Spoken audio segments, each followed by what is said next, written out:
Welcome back to the Big Dog Podcast, everyone. We're hyped to be with you today. So let's get into it, Lisa. The motor on a rotary screw air compressor, it's the heart of the whole system. I mean, we even describe compressors by their motors, right? Like a 25 horsepower compressor or, say, a 50 HP unit. Yeah, that's interesting because, most people probably just think of the compressor as one big machine and don't realize it's the motor that's really driving everything. Exactly. The horsepower, or HP, essentially tells us how much work the compressor can handle. More horsepower means more air at the flow and pressure you need. Like the 350 horsepower unit our distributor, Iowa pump and compressor installed, it's a beast, cranking out massive amounts of compressed air, but it all comes down to the motor. But there's more to it than just power, right? Like the nameplate on that motor. It's got all the critical details, doesn't it? Yeah, that little nameplate is like a cheat sheet for the motor. You've got info like the frame size, voltage, RPMs, efficiency standards. It's all there. Knowing how to read that is key when you're setting up or maintaining the system. And there's even stuff about voltage and wiring on there, isn't there? That sounds super important, especially if you're switching between, different setups. Totally.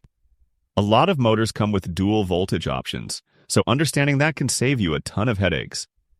And it's not just about operation, it's also about keeping the motor within its limits so you don't burn it out. Makes sense. But what about protecting these motors in the first place? Like we've mentioned before how debris or heat can really mess things up. Right, that's where enclosures like TEFC come into play. That stands for Totally Enclosed, Fan-Cooled.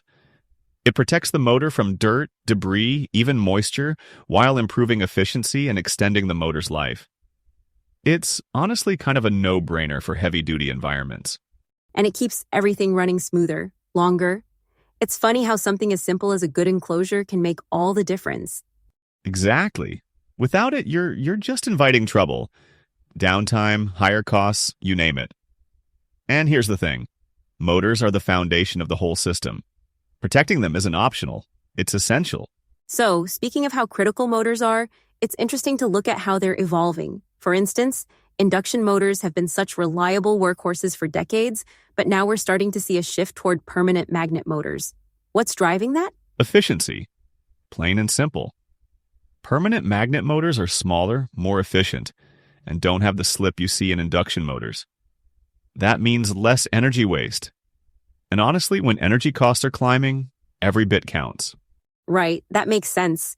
But that efficiency comes with a price tag, doesn't it? These motors are more expensive up front, though over time could be worth it with energy savings. Definitely. Plus, they're key if you're working toward meeting these newer global efficiency standards. You've got NEMA for North America, IEC for Europe, and even GB standards over in Asia. It's about staying competitive globally, especially with stricter regulations popping up everywhere. It's amazing how regulations like that can really push innovation. But let me ask, how does all this play out in real-life scenarios? Like, when you're out on a plant visit, what do you see? Oh, I ran into an issue not too long ago. I'm at this plant, looking at their setup, and I noticed this motor isn't performing right. Turns out it was mislabeled. Like the nameplate said 1 voltage, but it was wired for another. Wait, seriously? That's scary. Yeah, and the worst part? It could have wrecked the motor. Without catching that mistake, they'd be looking at downtime and a serious repair bill. It just goes to show how critical it is to know your equipment, down to the details on that tiny nameplate. It really puts things into perspective. Efficiency doesn't just mean better tech, it also means knowing how to use what you've got and avoid costly mistakes. Speaking of knowing your equipment, that definitely extends to auxiliary motors. These might not always take center stage, but they play an essential role, particularly in cooling. A good cooling system is what keeps your main motors and equipment from overheating and prevents costly downtime. Heat's the enemy, especially for systems like air compressors, and without efficient cooling, you're pretty much burning money. Right. And it's not just one size fits all. Different compressors use different setups. I've seen some systems with air cooling, where fans work hard to push heat out, and others with liquid cooling, which is a bit more complex but super effective when you've got a heavily loaded system. Exactly. And here's where the auxiliary motors come in. For air-cooled units, you've got motors driving fans, pushing heat off through fin and tube setups. Liquid-cooled ones use smaller motors to assist fans and pumps, keeping the electronics and main motor from overheating. Simple, but critical to longevity and efficiency. It's funny how these smaller motors play such a big role. But that's not where it stops. Drive systems matter too, right? Like the difference between belt drive and direct drive setups. Oh yeah. Direct drive motors are coupled straight into the air end. No belts or extra parts, so efficiency's better and there's less wear and tear. Belt drive systems, on the other hand, use a belt and pulley setup. They're reliable too, but they need a bit more maintenance over time. It's all about what fits the application best. That's where variable speed drives make a big impact, isn't it? They're a game changer when it comes to energy efficiency. Absolutely. VSDs let compressors adjust motor speed to match the air demand, saving energy. It's that simple. But they're not perfect for every situation, like low-capacity operations below 20%, or high loads where you lose efficiencies in the drive itself. It's all about balance. And the best way to figure that out is with expert help.